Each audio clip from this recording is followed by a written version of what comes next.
Reflection and refraction at dielectric interface.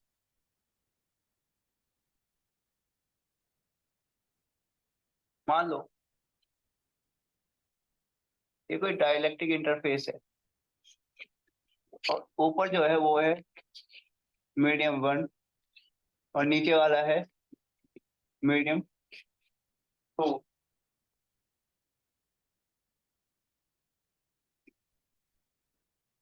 और मान लो ऊपर से कोई ईएम वेव आ रही है, तो जब वो डाइलेक्ट्रिक से टकराएगी तो उसका कुछ पोर्शन रिफ्लेक्ट हो जाएगा, कुछ पोर्शन ट्रांसमिट हो जाएगा। रिफ्लेक्शन का मतलब है टकरा के वापस चला जाना, और ट्रांसमिट का मतलब है एक मीडियम से दूसरे मीडियम में पास हो जाना। तो मान लो जो लाइट मतलब जो ईएम वेव ऊपर से आ रही थी उसकी इंटेंसिटी थी ई आई, और यहाँ से रिफ्लेक्ट होके जो वापस गई है उसकी इंटेंसिटी है ई आर। मगर जो अंदर की तरफ ट्रांसमिट हुई है उसकी जो इंटेंसिटी है वो है ई टी। अब हमें पता है जो हमारी इलेक्ट्रोमैग्नेटिक वेव होती है उसमें दो कंपोनेंट्स होते हैं, एक इलेक्ट्रिक फील्ड और एक मैग्नेटिक फील्ड। तो हम इलेक्ट्रिक फील्ड की मदद से मैग्नेटिक फील्ड्स के कंपोनेंट्स को बड़ी आसानी से निकाल सकते हैं। तो पहले हम इलेक्ट्रिक फील्ड को ही लेके चलेंगे। यहाँ पे जो हमारा ई आई है वो क्या है, इंटेंसिटी ऑफ इंसिडेंट।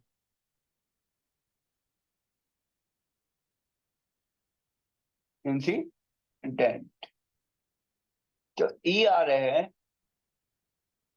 वो है रिफ्लेक्टेड।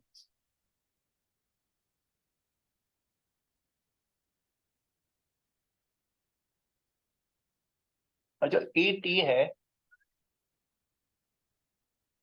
वो है ट्रांसमिटेड।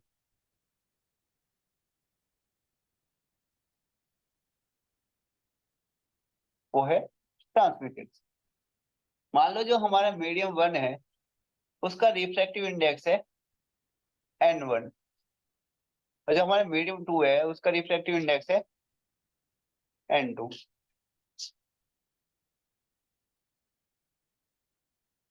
तो अब जो इलेक्ट्रिक फील्ड और मैग्नेटिक फील्ड का रिलेशन है वो कैसे आता है? बड़ा सिंपल सा फॉर्मूला है। जो इलेक्ट्रिक फील्ड का मैग्नीट्यूड है और जो मैग्नेटिक फील्ड का मैग्नीट्यूड है उसको रिलेट कैसे करते हैं? ए इक्वल टू में बी।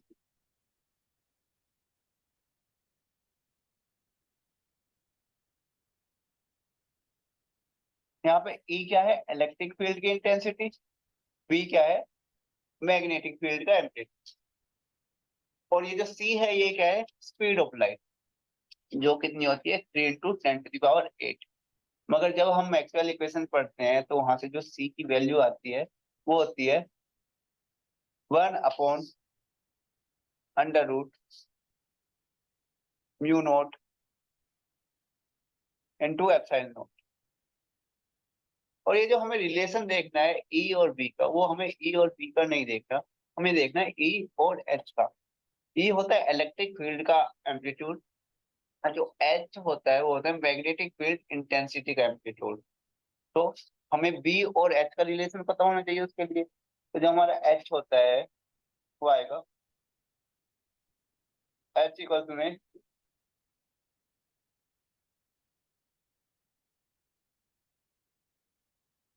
या इसको ये पढ़ लो, बी इक्वल टू में μ0 H। तो यहाँ से मैं बी की वैल्यू पुट कर दूं और सी की वैल्यू पुट कर दूं तो क्या आएगा, E इक्वल्स टू μ0 H। और सी क्या है हमारा, 1/√μ0 इंटू एप्सिलॉन। यहाँ पे μ0 क्या है, permeability of free space. Epsilon note क्या है, permittivity of free space. Epsilon note का मतलब होता है कि हमारी इलेक्ट्रिक फील्ड किसी वैक्यूम से कितनी इजीली पास हो सकती है। म्यू नोट होता है मैग्नेटिक फील्ड हमारी वैक्यूम से कितनी इजीली पास हो सकती है। तो सी की वैल्यू पुट करेंगे तो ये आएगा अपॉन में under root mu naught into epsilon naught. और जब ये म्यू नॉट से ऊपर वाला म्यू नॉट कटेगा तो ऊपर एक अंडर रूट आ जाएगा। तो यहाँ से E इक्वल्स टू हो जाएगा, E इक्वल्स टू हो जाएगा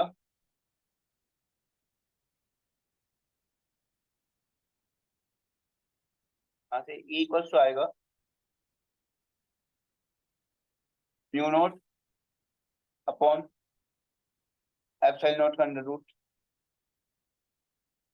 इंटू में H। तो ये जो under root mu naught epsilon naught है यही होता है N, यानी कि रिफ्लेक्टिव इंडेक्स। N इक्वल्स में under root mu naught upon में एप्सिलॉन नॉट। तो हम यहाँ से लिख सकते हैं E इक्वल्स टू में N इंटू में H। अब क्वेश्चन आता है N किसका, मीडियम 1 का या मीडियम 2 का।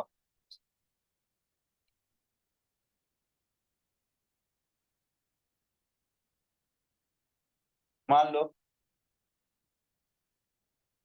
हमारी इलेक्ट्रिक फील्ड मीडियम 1 में है और हमें मैग्नेटिक फील्ड की इंटेंसिटी भी मीडियम 1 में निकालनी। तो यहाँ पे जो N लिया जाएगा वो कितना आएगा, N1। और अगर हमारी इलेक्ट्रिक फील्ड मीडियम 2 में है और हमें मैग्नेटिक फील्ड भी मीडियम 2 में निकालनी है तो यहाँ पे कितना आ जाएगा, N2। तो हमें पता है जो N1 में इलेक्ट्रिक फील्ड होती है कौन कौन सी होती है, एक तो E इंसिडेंट और एक E रिफ्लेक्टेड, और जो मीडियम 2 में होती है वो कौन सी होती है, E ट्रांसमिटेड। तो यहाँ से क्या हम लिख सकते हैं, E इंसिडेंट इक्वल्स में N1 इंटू में H इंसिडेंट। N1 क्यों आया है, क्योंकि दोनों किस में है, मीडियम 1 में है। EI का मतलब क्या है, इंसिडेंट इलेक्ट्रिक फील्ड। HI का क्या है, इंसिडेंट मैग्नेटिक फील्ड इंटेंसिटी। और जो हमारा E रिफ्लेक्टेड आएगा वो कितना आएगा, माइनस N1 इंटू में H reflected. E R equal में माइनस N1 इंटू HR। यहाँ पे N1 तो समझ में आ गया कि दोनों मीडियम 1 में है इसलिए N1 आया, मगर ये जो माइनस साइन है ये क्या दिखाता है, ये इंडिकेट करता है कि जो हमारी रिफ्लेक्टेड रे है वो अपोजिट डायरेक्शन में जा रही है, नेगेटिव डायरेक्शन में जा रही है। यानी कि जो हमारी इंसिडेंट लाइट रे थी, मतलब मैग्नेटिक इंसिडेंट इलेक्ट्रोमैग्नेटिक वेव थी, अगर हम उसकी डायरेक्शन को पॉजिटिव मानते हैं, अगर हम उसकी डायरेक्शन को पॉजिटिव मानते हैं तो रिफ्लेक्टेड की डायरेक्शन क्या हो जाएगी, नेगेटिव हो जाएगी। ऐसे ही जो हमारे पास ई ट्रांसमिटेड आएगा, ई ट्रांसमिटेड वो कितना आएगा, N2 इंटू में H ट्रांसमिटेड। अब इन तीन इक्वेशंस का बहुत ज्यादा यूज होगा, तो ये हमारे लिए बहुत ज्यादा इंपॉर्टेंट है, ये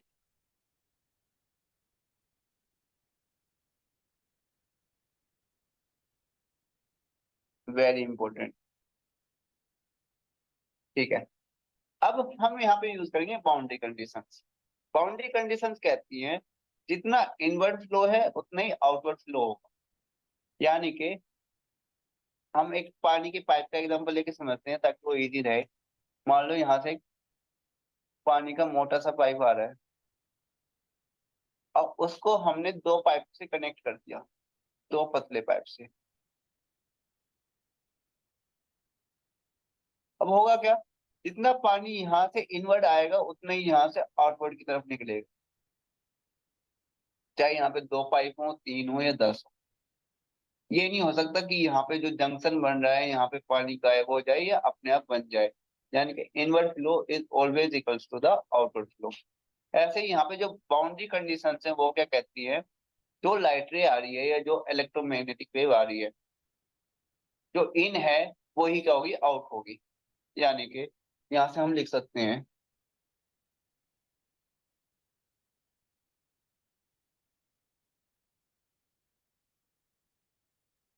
यानी कि जो मीडियम वन में है वो कौन कौन सी है हमारी मीडियम वन में है HI प्लस HR इक्वल्स में HT। ये हो गई मैग्नेटिक फील्ड की कहानी। हम इसको इन तीनों का नाम दे देते हैं ताकि बाद में कंफ्यूजन न हो। ये है इक्वेशन 1, ये है 2 और ये हो गई 3, ये हो गई 4। ये निकालिए मैग्नेटिक फील्ड के लिए। अगर इलेक्ट्रिक फील्ड के लिए देखें तो वो भी बिल्कुल ऐसी ही आएगी, EI प्लस ER इक्वल्स में E ट्रांसमिटेड। और ये हो गई इक्वेशन 5। हम 4 का यूज करते हैं पहले। तो फ्रॉम इक्वेशन 4 तो हमारी इक्वेशन कहती है HI plus HR equals to में HT। अब हमें EI और HI का रिलेशन पता है, ER HR का रिलेशन पता है, ET HT का रिलेशन पता है। तो यहाँ से जो हमारा HI आ सकता है वो क्या आएगा, EI अपॉन NI। और जो HR आ जाएगा वो कितना आएगा, ER अपॉन में -N1। तो क्या मैं HI को लिख सकता हूँ EI अपॉन में N1 और यहाँ से कितना आ जाएगा प्लस HR की जगह क्या आ जाएगा ER upon -N2 sorry -N1 equals में HT। तो हम यहाँ से क्या कर लेते हैं, इसको N1 को कॉमन ले लेंगे तो ये आ जाएगा 1 अपॉन N1। अंदर क्या हो जाएगा EI और ये जो माइनस साइन है ये ऊपर जाके भी माइनस हो जाएगा तो ये हो जाएगा -ER इक्वल्स में HT। तो इसका मान लो इक्वेशन 6। नेक्स्ट, अगर हम इक्वेशन 5 का यूज करें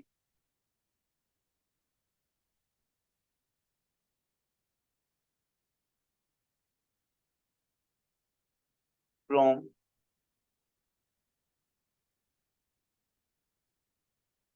इक्वेशन 5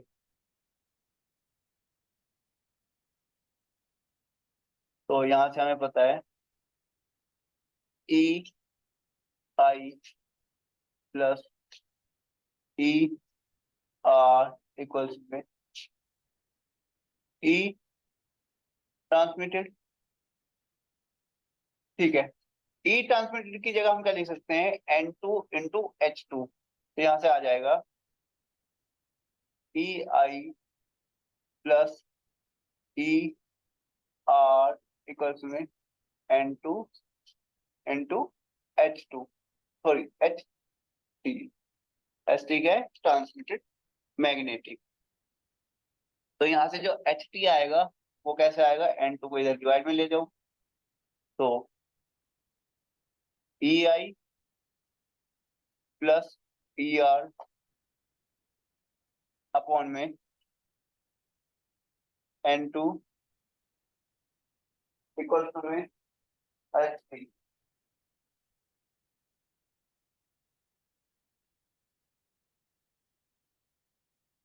और ये हो गई हमारी इक्वेशन 7।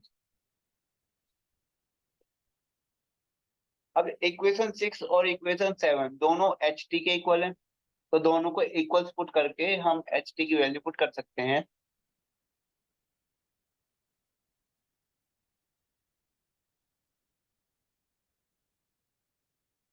तो from equation 6 and equation 7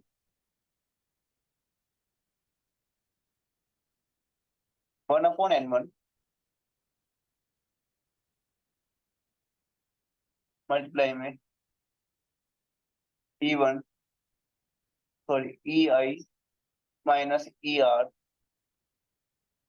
equals to में 1/n2 EI प्लस ER।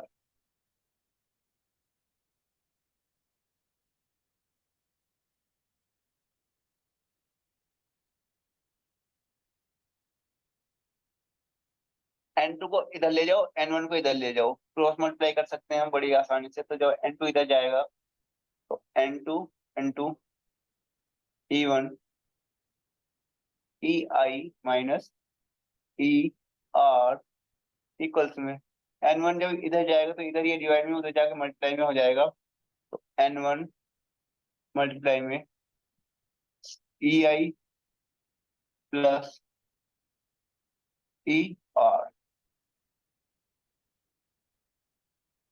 अब अगर इसको अंदर मल्टीप्लाई कर दें तो ये आएगा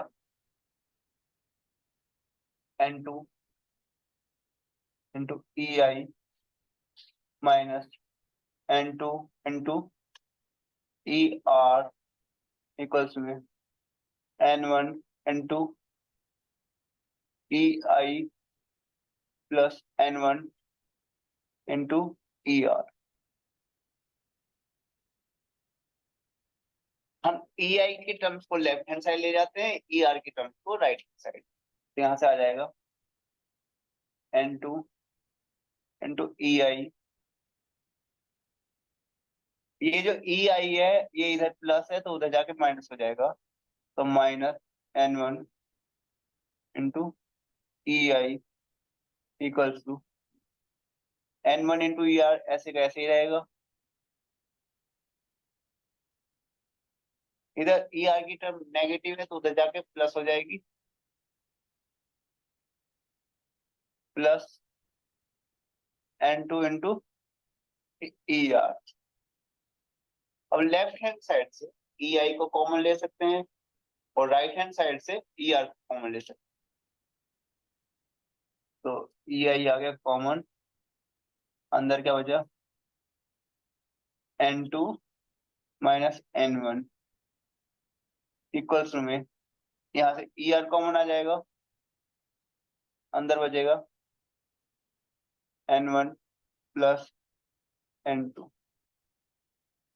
N1 प्लस N2। ER को इधर डिवाइड में ले जाओ और ये जो N2 माइनस N1 है इसको राइट हैंड साइड ले जाएंगे तो इधर ये मल्टीप्लाई में उधर जाके डिवाइड में आ जाएगा। तो it will be EI upon ER equals to N2 plus N1 upon N2 minus N1। और ये जो सॉरी यहाँ पे गलती हो गई, हमें ER को इधर लेके जाना है और EI को इधर लेके आना है।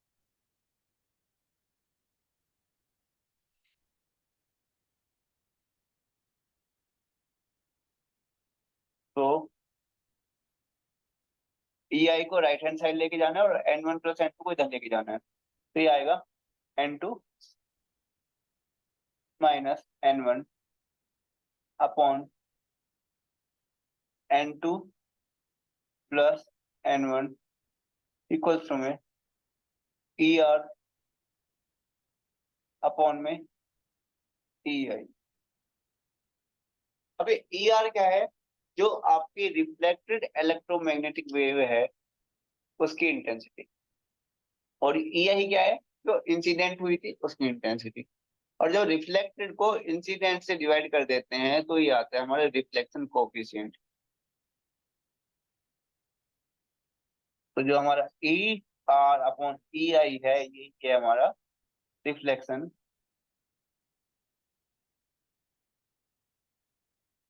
कोफिशिएंट।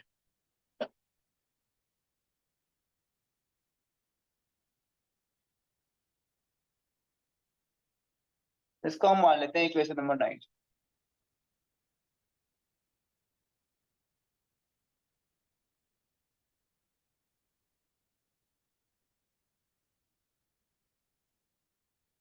अब हमें निकालना है ट्रांसमिशन कोफिशिएंट। रिफ्लेक्शन कोफिशिएंट निकल गया, ट्रांसमिशन कोफिशिएंट निकालना है, बहुत आसान होता है। उसके लिए हम इतनी लंबी डेरिवेशन कर सकते हैं अगर करना चाहें तो, क्योंकि जो जैसे रिफ्लेक्शन कोफिशिएंट का फॉर्मूला क्या है, E R upon E I, ऐसे ही ट्रांसमिशन कोफिशिएंट का फॉर्मूला होता है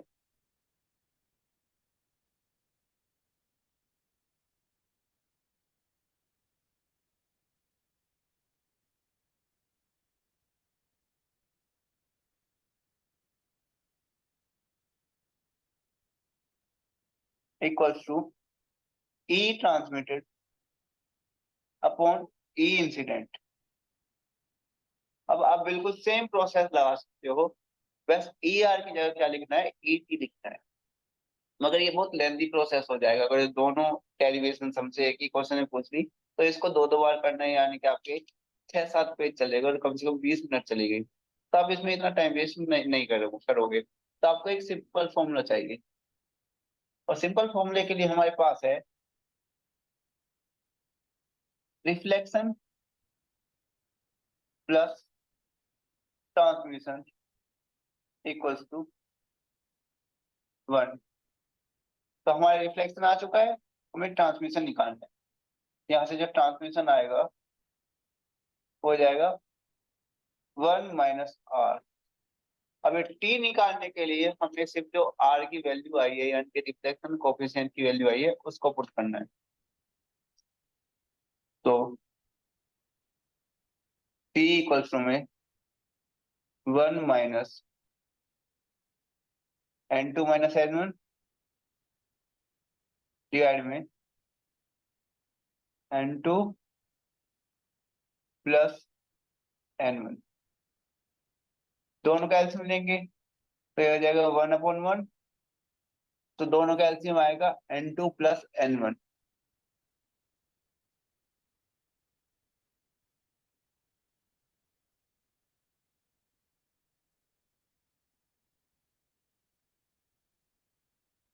और जब एलसीएम लेते हैं तो आपको पता है क्रॉस मल्टीप्लाई हो जाता है, ये वाली टर्म इसके साथ मल्टीप्लाई हो जाएगी और ये वाली टर्म इसके साथ।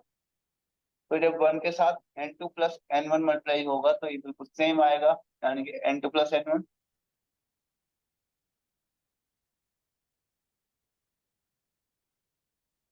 माइनस n2 - n1, 1 के साथ मल्टीप्लाई होगा तो ये भी सेम ही आ जाएगा, n2 - n1। तो ब्रैकेट ओपन कर देने हैं अब। तो n2 plus n1 minus n2, और ये minus minus plus n1 upon में n2 प्लस n1। ये n2 से n2 कट हो जाएगा और हमारे पास क्या हो जाएगा, n1 plus n1 upon n2 plus n1। तो ये आ जाएगा t इक्वल्स में n1 प्लस n1 कितना हो जाएगा, 2n1 अपॉन में n2 प्लस n1। तो जो हमारा ट्रांसमिशन कोएफिशिएंट आया हुआ है 2n1 upon n1 plus n2। ऐसे ही हमें रिफ्लेक्शन कोएफिशिएंट निकालना है और ट्रांसमिशन कोएफिशिएंट निकालना है, मगर किसकी रिलेशन में, एच की रिलेशन में।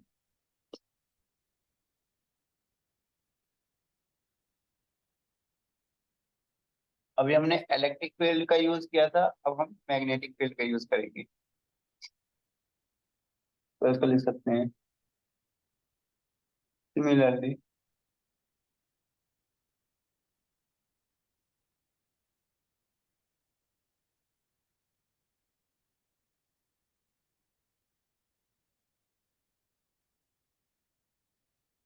रिफ्लेक्शन कोफिशिएंट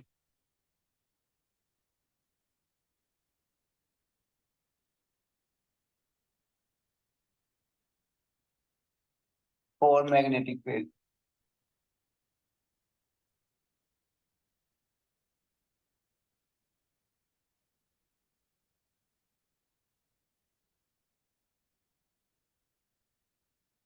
तो रिफ्लेक्शन कोफिशिएंट का फॉर्मूला कभी चेंज नहीं होता, चाहे वो इलेक्ट्रिक फील्ड के लिए हो या मैग्नेटिक फील्ड के लिए हो।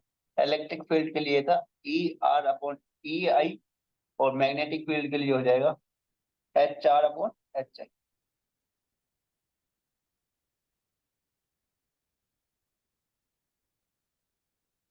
अब HR और HI की वैल्यू पता लगानी है हमें। हमने फर्स्ट सेकंड थर्ड इक्वेशन में क्या लिखी थी?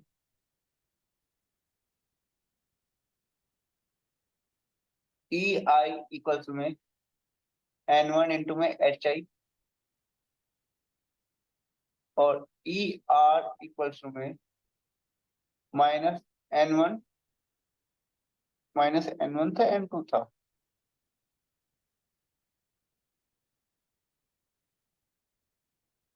हाँ, माइनस N1 था, -N1 HR, क्योंकि रिफ्लेक्टेड था। तो यहाँ से जो HI की वैल्यू आएगी E1 अपॉन सॉरी EI/N1, और HR की वैल्यू आएगी ER/N1, मगर माइनस। इन दोनों वैल्यूज को इसमें पुट कर दें तो HR/HI इक्वल्स में EI/N1 होल डिवाइड में -ER/N1। N1 से N1 कट हो जाएगा, और ये बचेगा -EI/ER।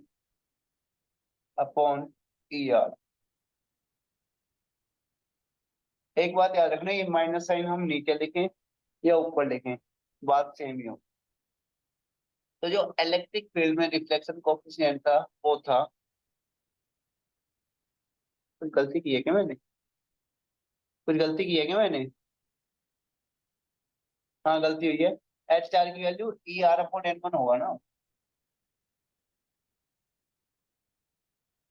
ER/N1, और जो HI होगा वो क्या होगा? EI/N1।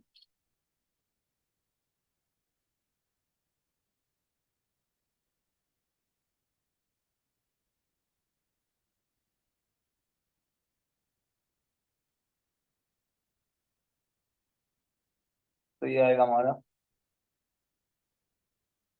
Minus ER/EI। हाँ, तो जो हमारा रिफ्लेक्शन कोफिशिएंट आया था इलेक्ट्रिक फील्ड के केस में, वो आया था ER/EI, मगर मैग्नेटिक फील्ड के केस में क्या आया है? -ER/EI। तो जो भी हमारा ER/EI है उसके सामने अगर मैं माइनस साइन लगा दूं तो हमारा मैग्नेटिक फील्ड का रिफ्लेक्शन कोफिशिएंट आ सकता है। तो हमें पता है ER/EI कितना है हमारा, तो ये हो जाएगा माइनस, और ER/EI की वैल्यू पुट करनी है। ER/EI है N2 - N1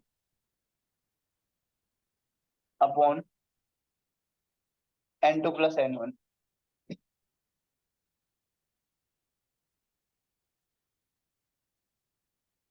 और यही है HR/HI।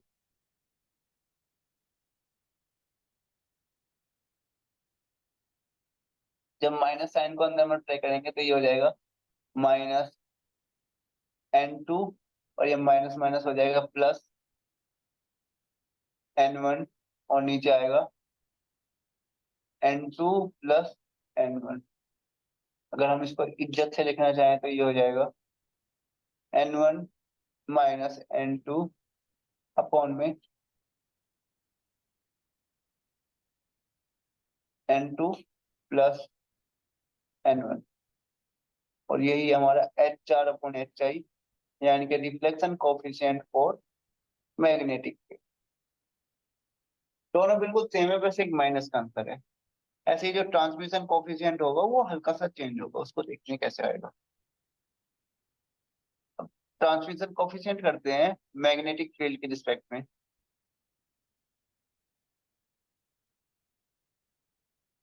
Transmission coefficient for magnetic field, तो फॉर्मूला तो वही रहेगा जैसे इलेक्ट्रिक फील्ड के लिए था, ET अपॉन EI, तो इसमें सिंपल सा हो जाएगा HT अपॉन HI। अब आपको HT और ET का रिलेशन पता होना चाहिए, वही इक्वेशन 1 2 3 से आएगा। हमें पता है HT होता है ET अपॉन N2, और HI होता है EI अपॉन NI। इसमें हल्की सी कैलकुलेशन लगेगी, क्योंकि जो हमारा रिफ्लेक्शन कोफिशिएंट था उसमें दोनों में अपॉन में N1 आ चुका था, जिसकी वजह से वो कट कट कट हो गया था। मगर इसमें एक में N2 है, एक में N1 है, तो ये कट नहीं होगा। तो जो हमारा रिफ्लेक्शन कोफिशिएंट आएगा, सॉरी ट्रांसमिशन कोफिशिएंट आएगा, वो आएगा N1 into ET upon N2 into EI। अब हमें ET और EI की वैल्यू पता होनी चाहिए।